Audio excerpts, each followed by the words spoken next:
Hello and welcome. This is a video about data management in our technology and design course, and by data management I mean managing data inside of your scenes and projects. So the way we've been doing things so far is using local variables. We're taking these actions inside of Playmaker, but I mean what they really are functions. Well, a lot of them are. And we've been setting parameters on other objects and then sending an event that then uses that data to do something. Now, this is the way that you do things in programming without using Playmaker. If you use scripts, you would send a function over, but whenever you call the function, you send some data over for it to actually do its job. But we don't have to do this within the confines of Unity and Playmaker. But this is the correct way to do it as far as actual programming, coding. This is what you will be doing if you take those classes in university. But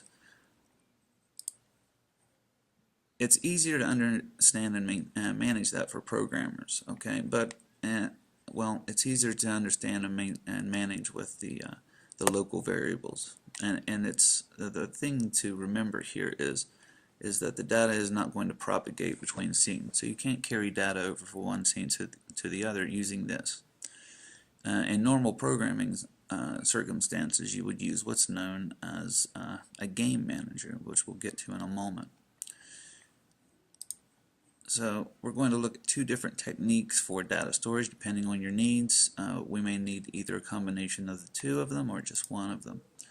Now, given that this is Playmaker and Unity, something like a game manager is already included, and it's called global variables, and we can access whatever variables we choose to at any time inside of any scene by any object by using global variables.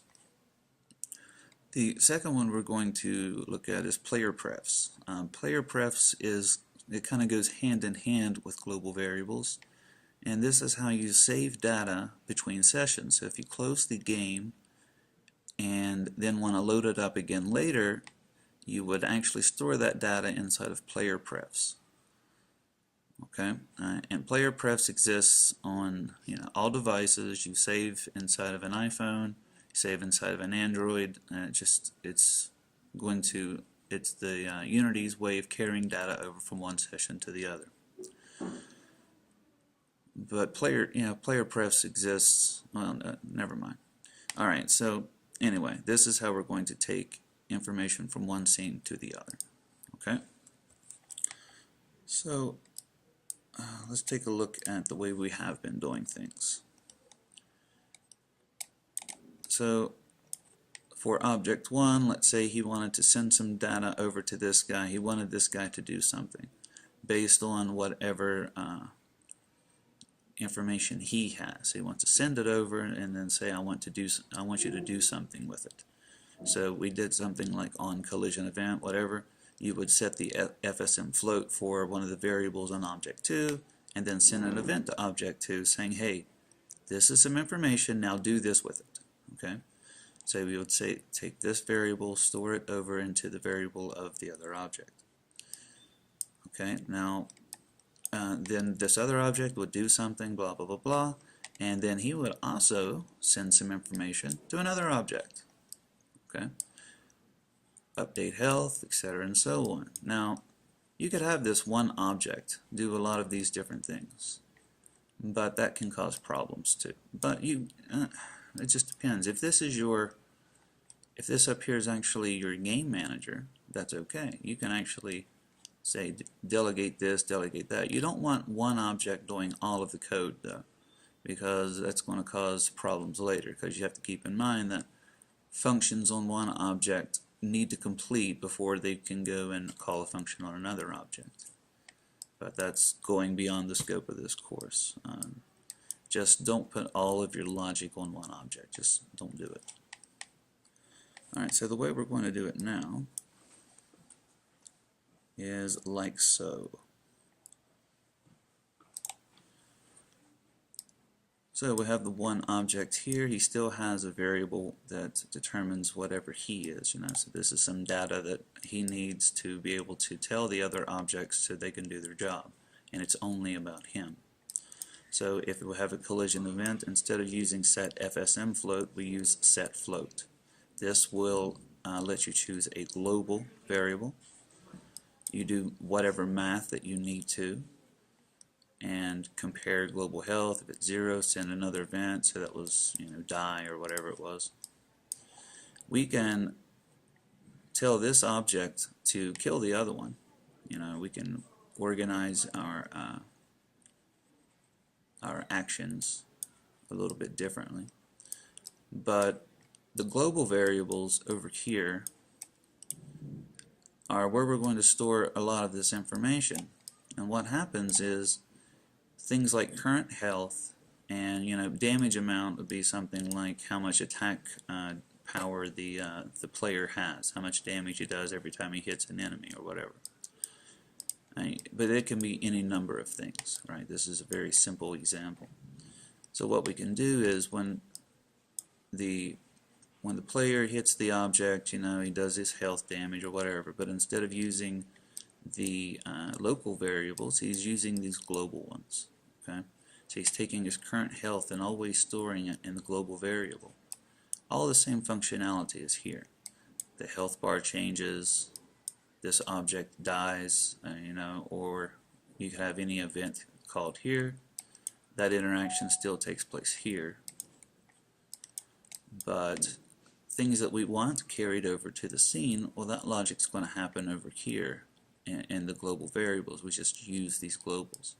So now when the second scene loads, all of the same stuff works the same, but since we're using these global variables, we can immediately see that the player's health is lower than it was on level 1 because they, if you want to carry on the damage, carry on the score, things like that, you could very easily do that. And that's what we're going to do in the example. Alright, so if you haven't done so already, you need to download the data management assets from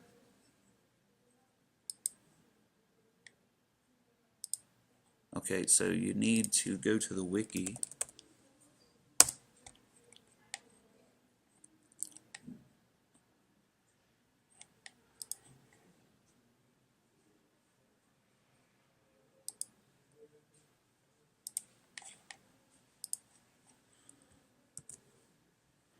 Okay, so you need to go to the class wiki, and if you haven't already done so, go ahead and grab the assets for this unit. It's called Data Management. It's at the very top of the assets page. Download it, start a new project. Just start a new project, call it Data Management or whatever. Download this, and then import it. And that's it. Playmaker's already included with it. Okay? So once you've done that, continue. Alright, so I'm going to go ahead and assume that you've done that. You've imported the project assets. Okay, so what is this? This is a very simple scene. It's actually two scenes.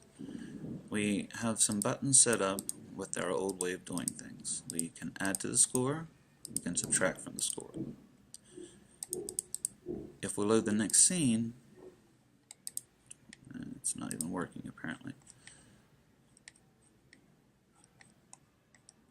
Probably, yeah, I don't have it set in the build settings.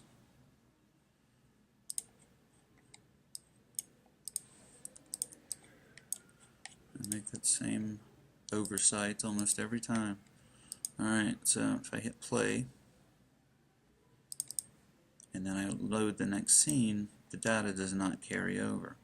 Okay? And that's because the data does not propagate off of these objects from one scene to the other. You can make it. You can use a function called don't destroy on load, and whatever that object is will carry over to the next scene. You can do it that way, or you can store information off of that, and then just reload the information on the other scene, which is generally the convention.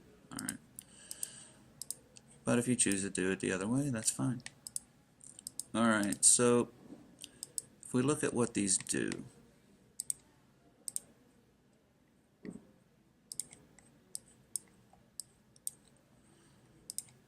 the button add simply sets FSM float on the score logic object, and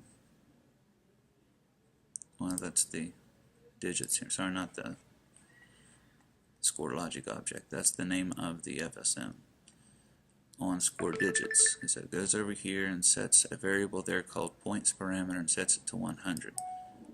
Then it sends an event called add points whenever you click the button. So it sets this variable to 100, and then it sends this event called add points. So let's see what that does.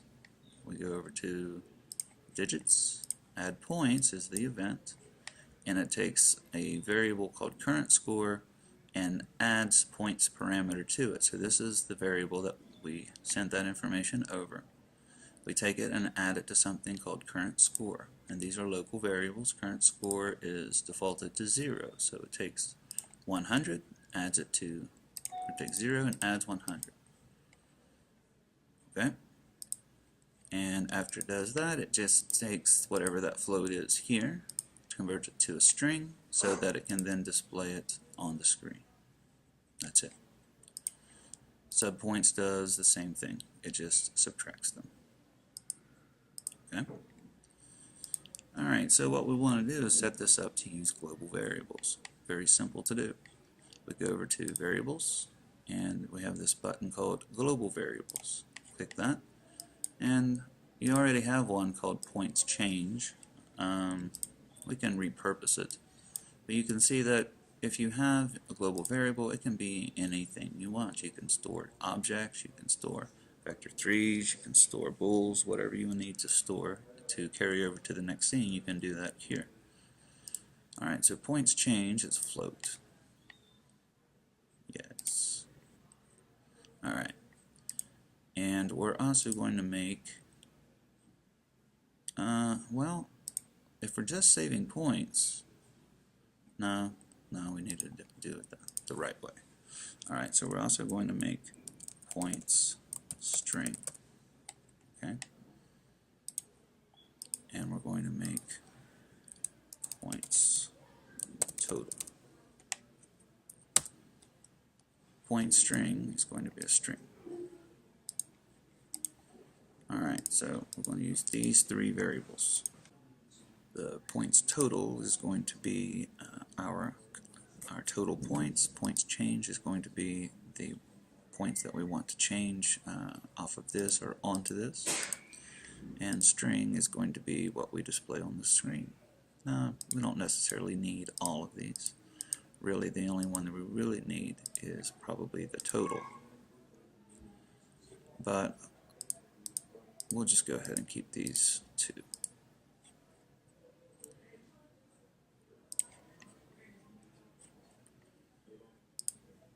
Alright, so the best way to do this, the quickest way, is to, once we've created these as globals, just do this. Yes, get rid of that.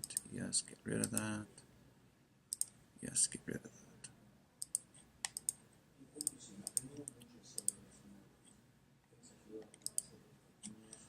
Alright, so we're going to take our points total, points change, add them together, store it in points total. We'll take points total, we'll convert it to a string, and we will display that string on the screen.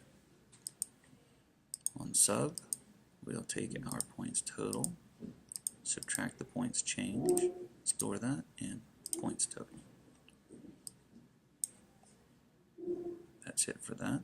Now over here, we need to not use set FSM float. We're not going to use that anymore.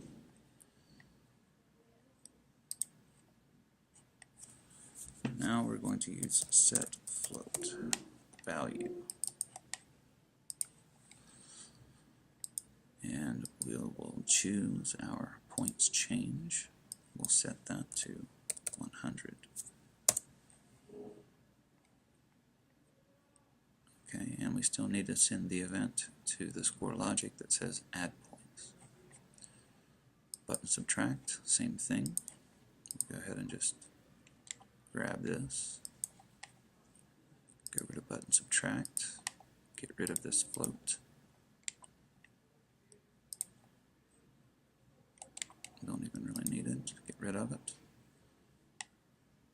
And that's it.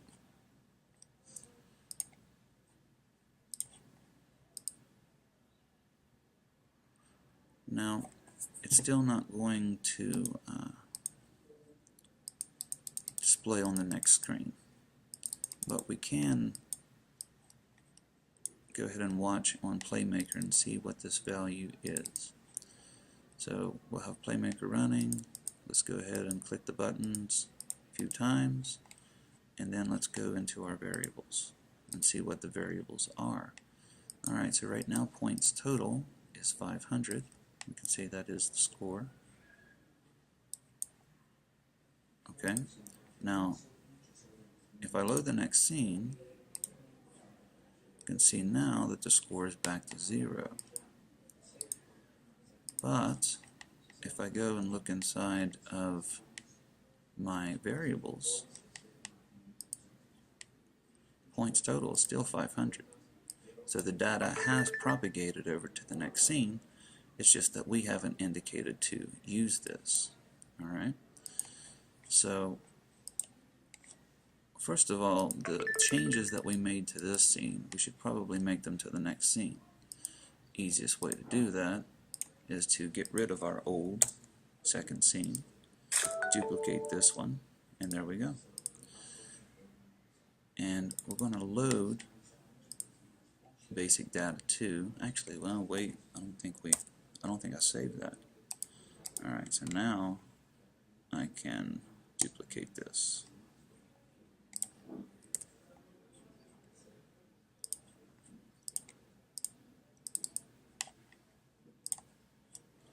Alright, so what we can do on our score digits, we're going to automatically load our points. Okay, we're going to convert points total to point string. Okay, and to do that, that's what these initialization states are for that you've seen me do that have nothing in them. That's where you take this information and bring it over here, okay? But I mean, do we really need to do that?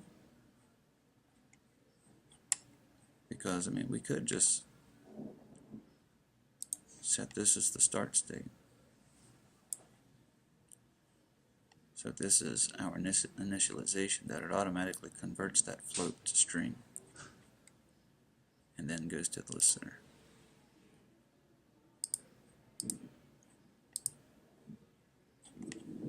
So let's save that, and we'll hit play. No, we'll go to basic data 1, then hit play. Add the score, subtract from score, next scene, and you see that the data is now updated because of this data opening here. See? Alright.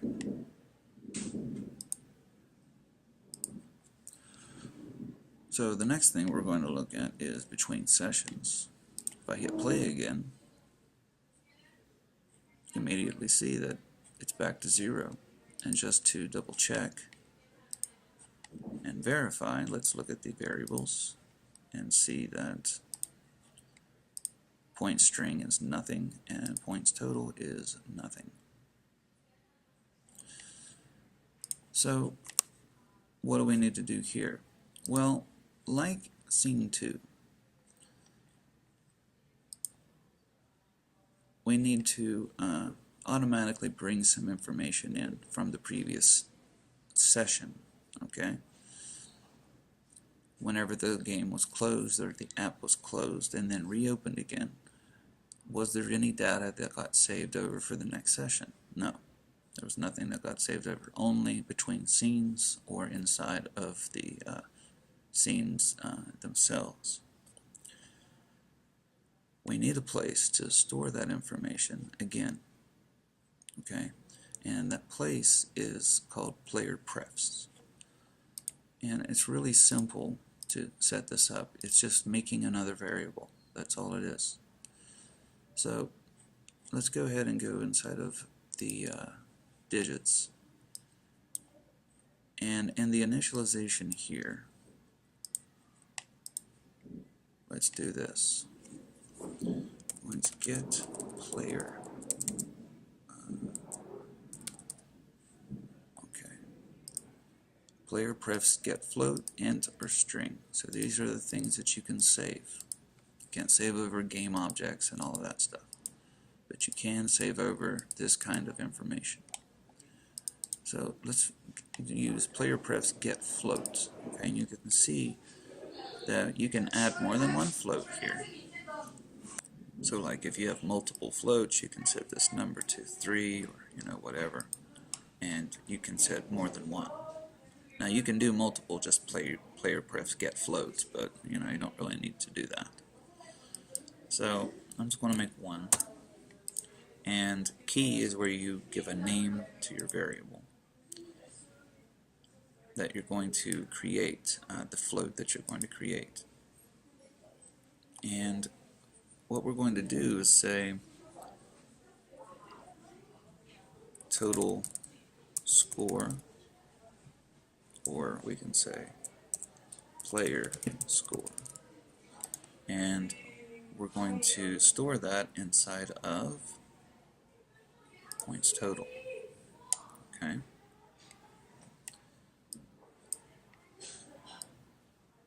Now again, we could just put that here, but we don't want to do that because we don't want it to come back around and say PlayerPrefs get float every time, because it's just going to reload the same one over and over. We actually do want to just initialize this and then go listen.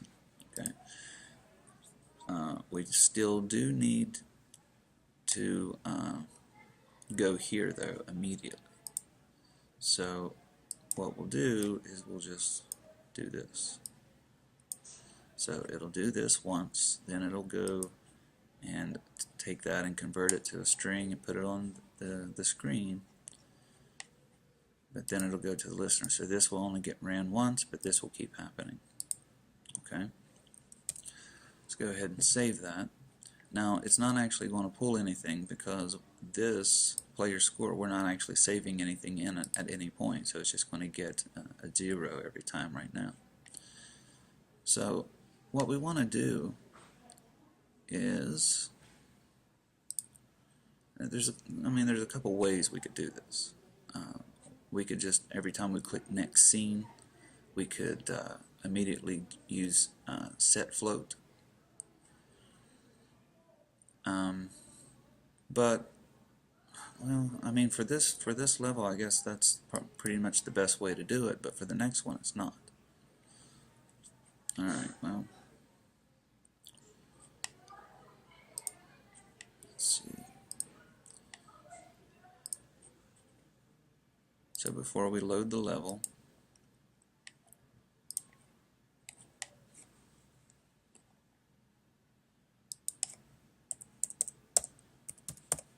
we'll use set float. Alright, what was the name? Player score.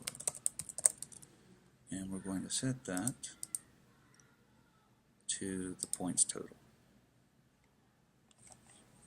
Okay. Now by doing that, we can also save our second scene, or change our second scene. If we're going to go ahead and save this in like this, whenever we click the next scene button, we're we're going to set the float player score from points total. Don't do the thing where you just use PlayerPrefs as a global variable.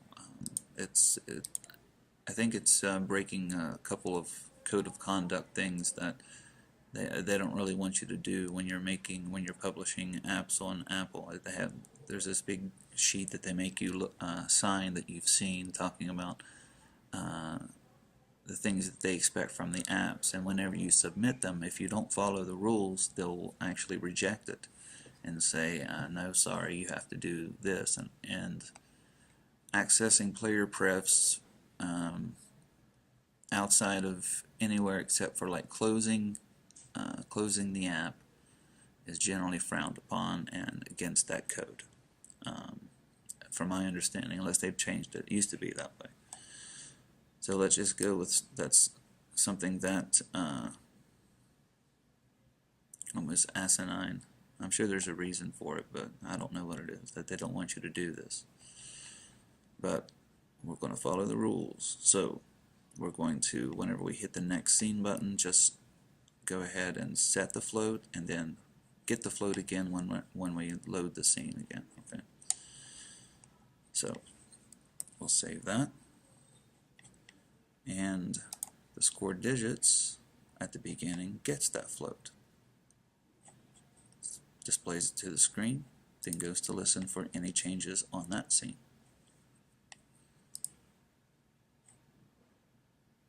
Alright, so and it wouldn't have to be a button. You could just do on collision with something and say, well, whenever the next scene's about to get loaded, well, set the float inside of PlayerPrefs. Okay. Alright.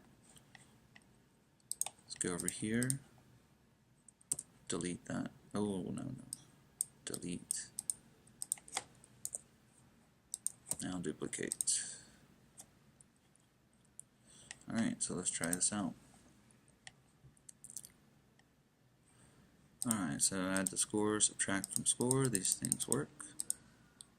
Next scene. Data gets drawn from PlayerPrefs, stored here.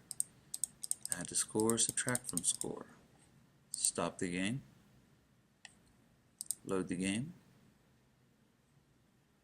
And it gets drawn from PlayerPrefs and then re-added to the score. So if there's data you need to carry over between sessions, which presumably there will be, maybe you name your characters, maybe you want to be able to save your game once a player gets a certain distance or whatever, and you want to save that over, or even the high scores, if you want to have a high score screen where they enter their initials or whatever, and you want to carry that over between sessions, so someone's high scores will always get saved.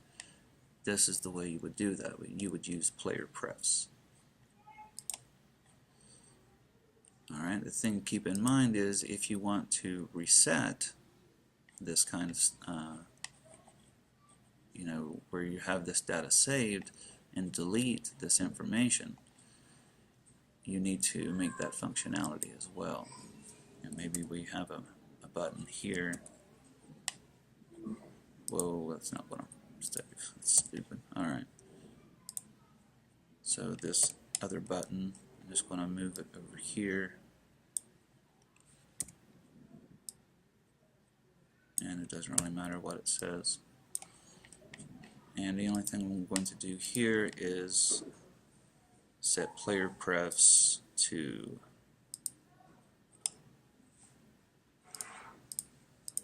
zero. So this is the reset button. Okay. But it's not going to display on the screen right away. So to fix that, what we can do is go over here to score digits, and we want to make this to be an event. And the reason being is just so we can just call this really quickly to whenever we hit the reset button to then go and then reset the score here. Okay. So for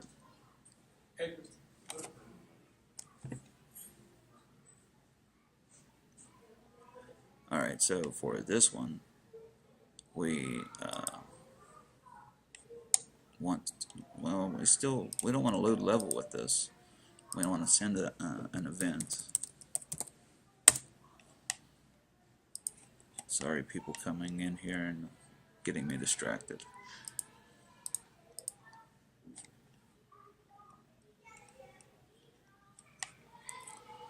So on a game object FSM, we want to call, and let's see, on score digits. No, didn't change it. On score digits,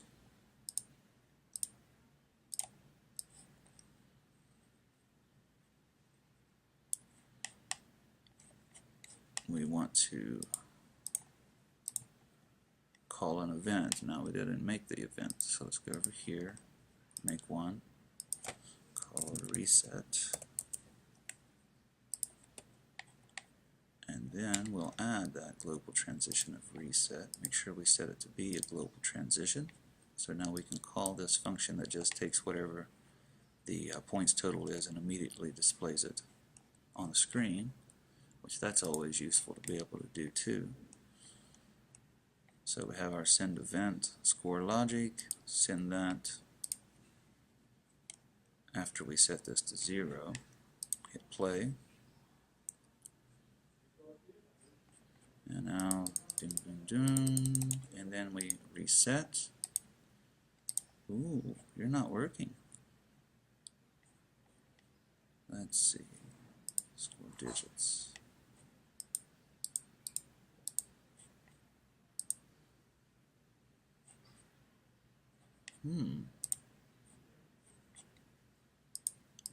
Well. Oh, wait. No, that should be working. Oh, I'm just setting the PlayerPrefs. Yeah, I also need to set float, because that's taking the global one. It's not drawing from PlayerPrefs.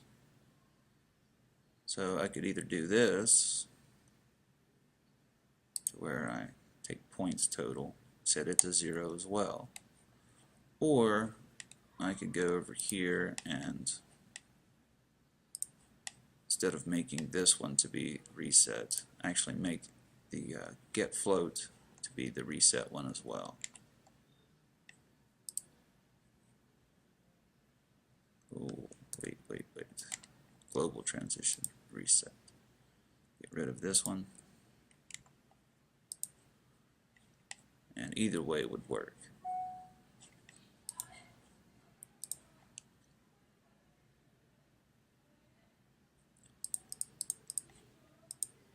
Now it resets. Next scene. Reset button isn't there. Change the score, whatever. Stop it. Reload it. That score gets carried over. I can go to town again and reset it. Alright, so that finishes this up. Hope you learned something about how you can manage your data inside of your scenes and inside of your projects. And as always, I'll see you in class.